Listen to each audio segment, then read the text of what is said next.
Good morning student, कैसे हैं आप सभी लोग। सबसे पहले तो आप सबको बहुत बहुत शुभकामनाएं दीपावली की। ठीक है, बहुत दिन के बाद ही मेरी वीडियो आ रही है। उसका कारण ये था कि पहले मैं 7th क्लास को पढ़ाता हूँ, फिर 8th, फिर 9th क्लास की वीडियो बनती है। तो आप जो है टेंशन मत लीजिए, अब आपको रेगुलर बेसिस पे वीडियो मिलेंगी। ठीक है ना। तो आप सबसे पहले तो चैनल के बारे में आपको बता दूं कि चैनल में कुछ अपडेट हो चुके हैं। थंबनेल अपडेट हो चुका है, प्लेलिस्ट अपडेट हो चुकी है, ठीक है ना। और जो है डिस्क्रिप्शन अपडेट हो चुका है। आपको प्रीवियस और नेक्स्ट वीडियो के लिंक जो है वो भी मिल जाएंगे आपको डिस्क्रिप्शन बॉक्स में, ठीक है ना बच्चों। तो आपको ये चीज़ें जरूर करना है और प्रीवियस वीडियो आप जरूर देखें, ठीक है।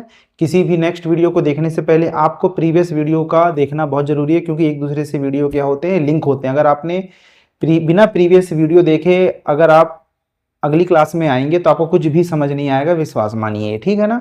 तो चलिए, आज अपन चैप्टर नंबर 1 को पूरी तरीके से खत्म कर चुके थे। शायद नंबर सिस्टम था, बहुत बड़ा चैप्टर था, है ना।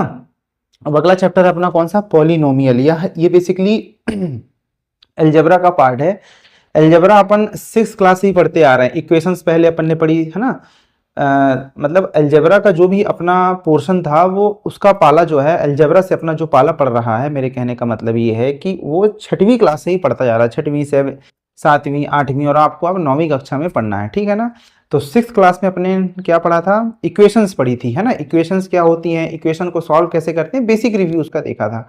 7th क्लास में अपन आए तो वहां पे क्या क्या पढ़ा अपन ने, लीनियर इक्वेशंस वगैरह पढ़ी, है ना। एल्जेब्रिक इक्वेशंस पढ़ी, एल्जेब्रिक एक्सप्रेशंस क्या होते हैं, बेसिक उसके बारे में 7th क्लास में अपन ने जाना, ठीक है ना। फिर 8th क्लास में अपन आए तो लीनियर इक्वेशन 1 वेरिएबल की बात हुई, सॉल्व कैसे करते हैं वो अपन ने 8th क्लास में उस चीज़ के बारे में पढ़ा। और फिर वही अलजेब्रिक इक्वेशन और अलजेब्रिक एक्सप्रेशन के बारे में पढ़ा, उनको प्लस कैसे करते हैं माइनस कैसे करते हैं वो अपन ने पढ़ा। और 9th क्लास जैसे आप आ चुके हैं तो थोड़ा सा आपका लेवल और बढ़ जाएगा। कैसे, पॉलिनोमियल अपन पढ़ रहे हैं। पॉलिनोमियल का मतलब क्या होता है कि जिसमें बहुत सारे क्या हो, टर्म्स हों। वो सब मैं बताऊंगा कि कैसे होते हैं, लेकिन मैं आपको ये बताना चाह रहा हूँ कि अलजेब्रा का जो कॉन्सेप्ट है वो आप 6ठी कक्षा से ही पढ़ते जा रहे हैं। उसका कारण ये है कि हर क्लास में आपको इसलिए पढ़ाया जाता है ताकि आप उस चीज़ को भूलो नहीं। अगर आप डायरेक्टली मैं आपको पॉलिनोमियल पढ़ाता तो आपको कुछ भी समझ में नहीं आता। इसलिए किसी भी एनसीईआरटी ने आपके मानसिक स्तर को देखते हुए, ठीक है, बचपन से ही इन चीज़ों के बारे में आपको रूबरू करवाया है ताकि आप जो है इन चीज़ों से को लेके हैबिचुअल हो जाओ, ठीक है ना। चलिए, इतनी बात आई समझ में आपको। तो पॉलिनोमियल में अपने को क्या देखना है कि भाई पहले अपने को देखना है कि चैप्टर में पढ़ना क्या क्या है। सबसे पहले अपने को क्या पढ़ना है, इंट्रोडक्शन पढ़ना है, ठीक है ना। इसका परिचय क्या होता है, ठीक है, ये है क्या, पॉलिनोमियल बोलते किसे हैं, ठीक है ना। फिर डिग्री ऑफ पॉलिनोमियल पढ़ना है ना। ये सब चीज़ अभी आगे की क्लास में आपको बताऊंगा कि होता क्या है। फिर क्लासिफिकेशन ऑफ पॉलिनोमियल, कितने प्रकार के पॉलिनोमियल होते हैं वो अपने को पढ़ना है। टर्म्स क्या होती हैं, कोफिशिएंट क्या होता है, डिग्री ऑफ पॉलिनोमियल क्या होता है ये अपने को पढ़ना है। डिवीजन, है ना, कुछ थ्योरम्स हैं उनके बारे में पढ़ना है। पहले डिवीजन एल्गोरिथम अपने को पढ़ना है, ठीक है ना। फिर रिमाइंडर थ्योरम पढ़ना है, ये आपको बताऊंगा मैं, आप पहले ही देख लीजिए कि पढ़ना क्या क्या है, ठीक है ना। फैक्टर थ्योरम के बारे में पढ़ना है, ठीक है ना। फैक्टराइजेशन ऑफ क्वाड्रेटिक पॉलिनोमियल के बारे में पढ़ना है और लास्ट में आपको एल्जेब्रिक आइडेंटिटीज पढ़ना है। अब आप बोल रहे होंगे सर आपने तो काफ़ी सारे इसमें सब टॉपिक्स ले लिए, लेकिन हमारे जो बुक में है इतने सारे टॉपिक्स तो नहीं हैं। तो मेरे कहने का मतलब ये है कि भले इतने टॉपिक ना हों लेकिन आपको पढ़ना सब है, क्योंकि सब एक दूसरे से कनेक्टेड है ना। तो टॉपिक्स भले कम हो आपकी एनसीईआरटी बुक में, लेकिन सब एक दूसरे से क्या है, कनेक्ट हैं। तो चलिए आगे बढ़ते हैं मैं, ठीक है। तो सबसे पहले अपन इंट्रोडक्शन, अच्छा इसका डेली लाइफ में यूज क्या है भाई। इक्वेशंस का यूज मैंने बताया था आपको शायद 8th क्लास की जो प्री वीडियोज है, आप प्ले लिस्ट में जाइए, वहां देखिए पहला जो मैंने चैप्टर का पहला दिन पढ़ाया है, chapter overview and daily life में उसका यूज बताया हुआ है, ठीक है। तो आप वहां जाके देख सकते हैं।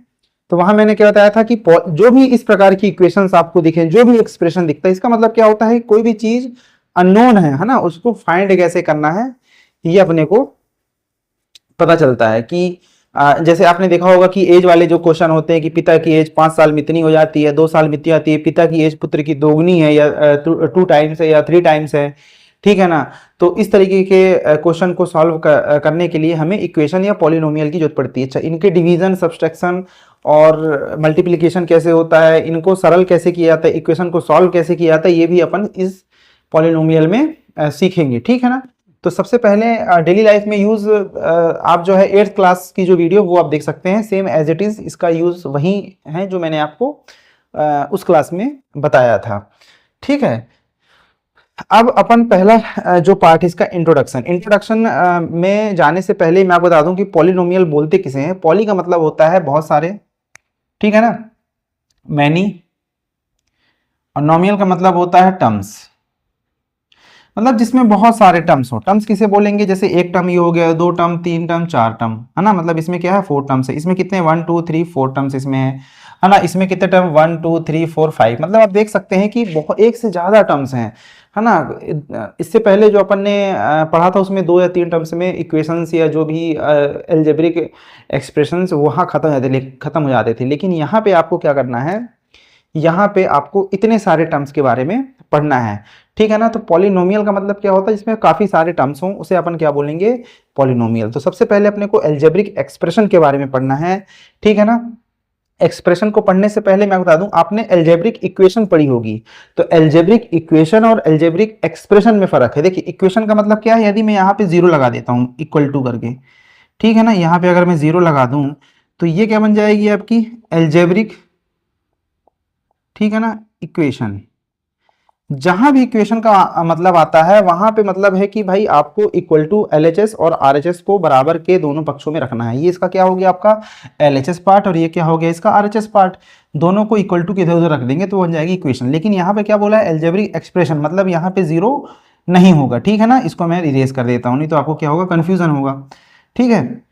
तो इतनी बात आई समझ में। क्या लिखा है देखिए, combination of constant variable and mathematically operation such as plus minus, है ना, multiply and division is known as algebraic expression. इसका मतलब क्या है कि किस चीज का कॉम्बिनेशन।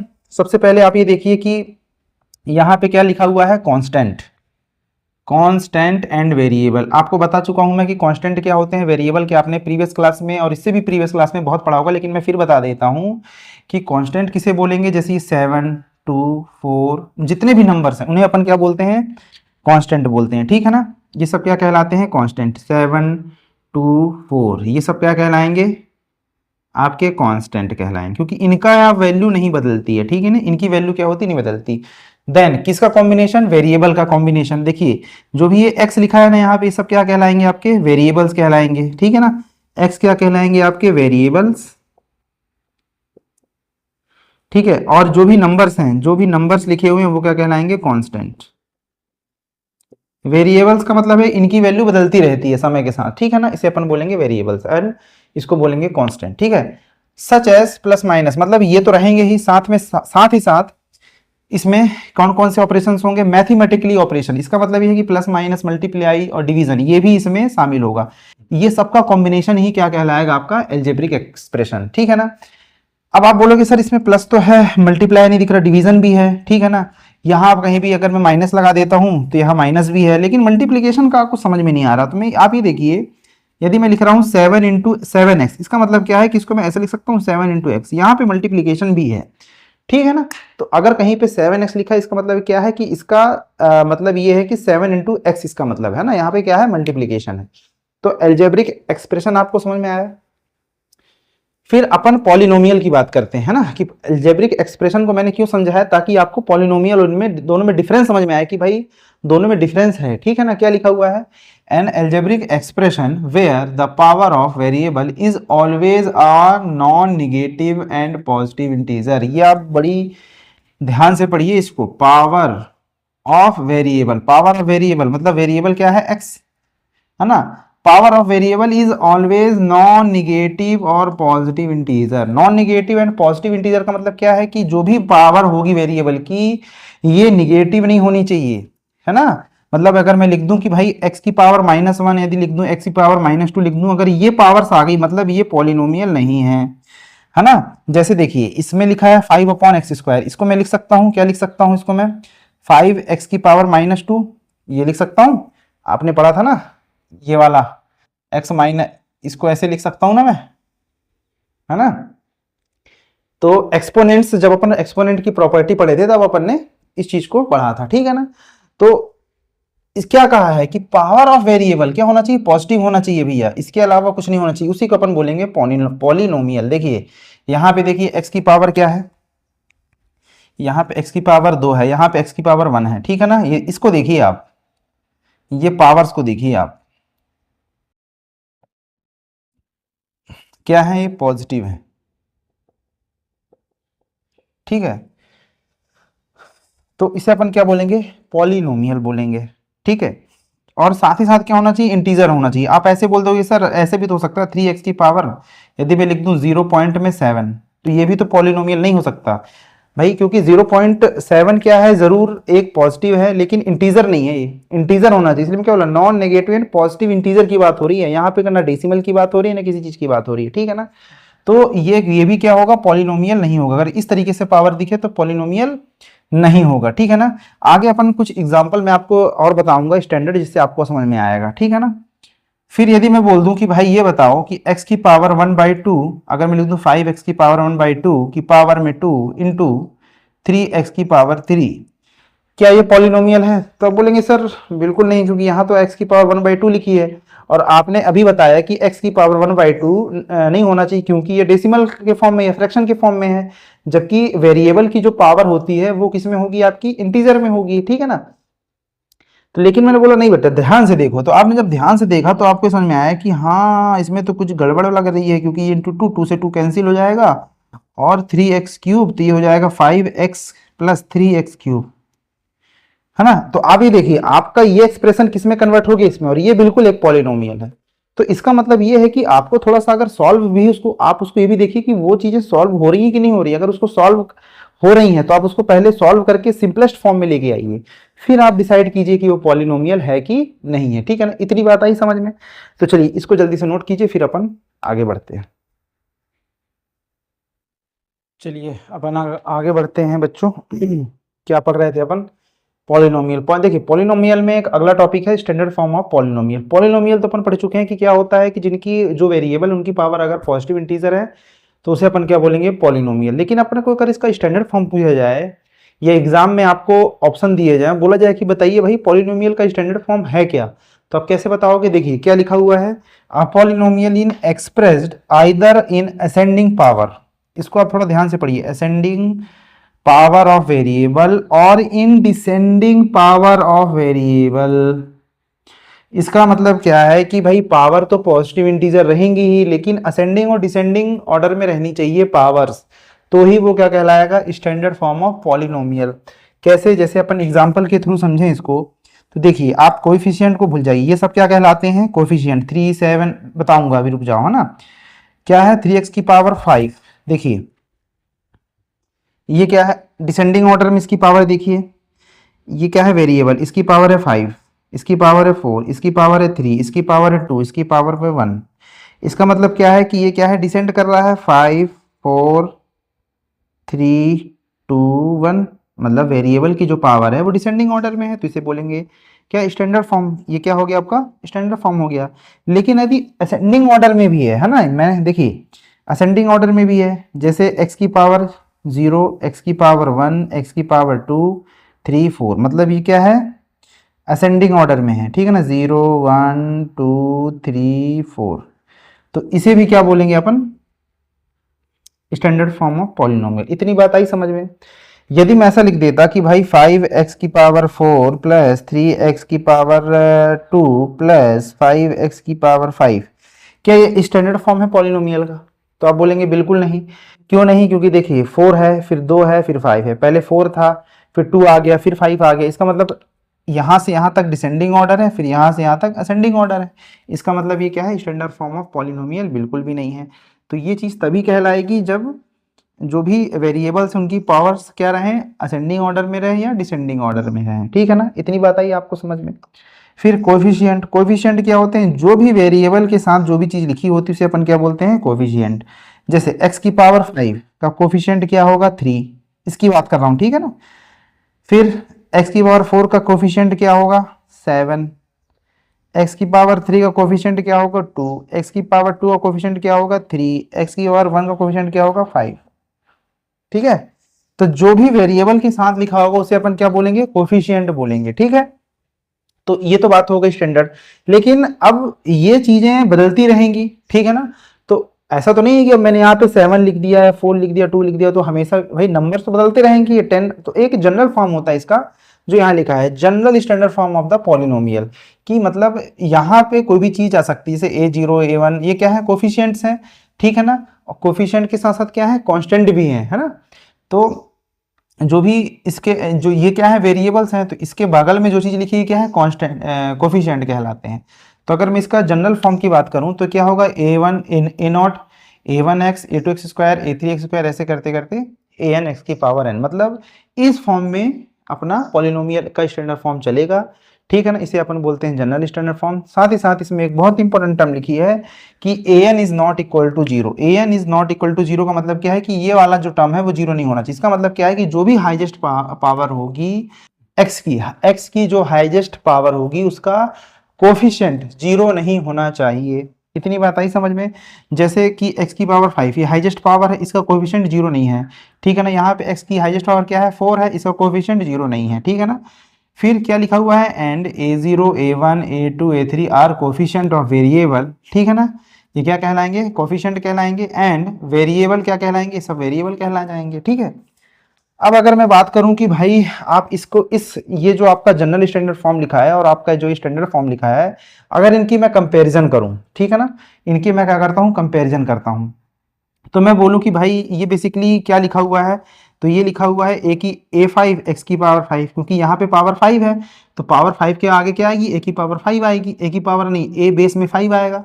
देखिए यहाँ पे x की पावर कितनी थी, 3 थी, तो A3 आया। x की पावर 2 थी तो A2 आया। x की पावर 1 थी तो A1 आया। तो इसी प्रकार जब x की पावर 5 है तो यहाँ पे क्या जाएगा, A5 आ जाएगा, ठीक है ना। ये क्या लिखा हुआ है, A4 x की पावर 4, ये क्या लिखा है, A3 x की पावर 3, है ना, A2 x की पावर 2 और A1 x की पावर 1, है ना, और A0 x की पावर 0, ठीक है ना। ये जो है आपका स्टैंडर्ड फॉर्म था, ये जर्नलिस्ट, दोनों को मैंने एक दूसरे के ऊपर क्या कर दिया, ओवरलैप कर दिया, ठीक है ना। इतनी बात आई आपको समझ में। फिर उसके बाद अगर मैं इसकी बात करूं तो मैं बोलूं कि भाई इसमें A5 की वैल्यू क्या है, तो यहां से आप इसकी अगर मैं बात करूं यहाँ पे, है ना, यहाँ पे लिख देता हूं, तो A5 क्या हो जाएगा आपका 3, A4 क्या हो जाएगा आपका 7, ठीक है ना, A3 कितना हो जाएगा 2 और A2 हो जाएगा आपका 3 और A1 हो जाएगा आपका 5 और A0 कितना हो जाएगा 7। देखिए A5 की जगह में 3, इसका कोफिशिएंट है, x की पावर 5 तो सेम है, तो इससे अगर मैं कंपैरिजन करूं तो A5 की जगह क्या जाएगा 3। A5 किसके बराबर है, 3 के बराबर है, जगह नहीं बोल सकते, इक्वल टू, है ना। A5 किसके इक्वल है, 3 के। A4 किसके इक्वल है, 7, A3 2, है ना। इस प्रकार से आपको करना है। मतलब आपको ये चीज पहचानने में आना चाहिए कि अगर ये कोई एक स्टैंडर्ड फॉर्म लिखा है और इसको जनरल फॉर्म से आपको कंपैरिजन करना है, तो आपको पता होना चाहिए कि भाई ये टर्म कौन सी लिखी हुई है। अब मैं बोलूं चलो भाई आपको ये टर्म बतानी है कि ये टर्म जो है जनरल स्टैंडर्ड फॉर्म में कौन सी लिखी है, तो आप बोलेंगे सर ये तो x की पावर 2 है तो यहाँ a की A2 आएगा, है ना। यहाँ पे x की पावर 3 है तो A3 आएगा, जो इसकी पावर है वही यहाँ पे नीचे पे आएगा, ठीक है ना। और A3 की वैल्यू कितनी हो जाएगी 10, ठीक है ना। A2 की वैल्यू हो जाएगी 7। ये आपके fill in the blanks objective में पूछ सकता है, आपको एक क्वेश्चन दे देगी, बताइए भाई A2 की वैल्यू क्या है या A3 की वैल्यू क्या है, तो आप क्या बताओगे भाई, A3 की वैल्यू बता देना 10। पावर्स आप देखिए, पावर्स देखिए, उसके बाद आप जो है इसको मतलब सॉल्व करने की कोशिश कीजिए, ठीक है ना। बस आज की क्लास अपन यहीं तक रखते हैं, क्योंकि इसके बाद अपन इंट्रोडक्शन, ये सब इंट्रोडक्शन का ही पार्ट है, ठीक है ना। और भी इंट्रोडक्शन में और भी सारी चीज़ें हैं, वो अपन नेक्स्ट क्लास में करेंगे। तब तक के लिए आप इसको पूरा रिवाइज कीजिए एक बार अच्छी तरीके से, देन उसके बाद आप जो है चीज़ों को सॉल्व कीजिए, ठीक है ना। इतनी बात आई है आपको समझ में। थोड़ा सा ये पॉलिनोमियल क्या है, थोड़ा सा बोरिंग होता है, अलजेब्रा भी पूरा बोरिंग होता है, लेकिन इसको बोरियत मत लीजिए, ठीक है ना, क्योंकि यही आपके जो है मार्क्स को इंक्रीज करेगा। 10th में जब आप 9th के बाद 10th में जाएंगे तो वहाँ भी आपके मार्क्स स्कोरिंग सब्जेक्ट्स यही हैं, स्कोरिंग जो टॉपिक्स हैं वो यही है, पॉलिनोमियल हो गई, अलजेब्रिक इक्वेशंस हो गई, क्योंकि इसमें गलती होने की संभावना काफ़ी कम होती है अगर आपने प्रैक्टिस अच्छी की है। और यदि आपने 9th क्लास में पॉलिनोमियल अच्छे से पढ़ा है तो 10th क्लास में ये आदमी फिर आएगा आपके पास में, ठीक है ना। तो इससे आपको अगर भागने की जरूरत नहीं है, क्योंकि ये आदमी आपको फिर मिलेगा, है ना। और जब ये अगली क्लास में मिलेगा तो इसका बहुत सी भयानक सी शक्ल होगी इसकी, तो आप जो है इसको अभी ही मार दो, ठीक है ना, ताकि अगली क्लास में इससे पाला ना पड़ने पाए, या पढ़े भी तो अपन उसको सॉल्व कर लें, ठीक है ना। चलिए आज की क्लास यहीं तक, तब तक के लिए आपने अगर चैनल को लाइक नहीं किया है तो चैनल को लाइक करिए, अगर वीडियो को पसंद आता है तो अपने मित्रों के साथ, अपने पेरेंट्स के साथ इसको साझा कीजिए। बहुत बहुत धन्यवाद।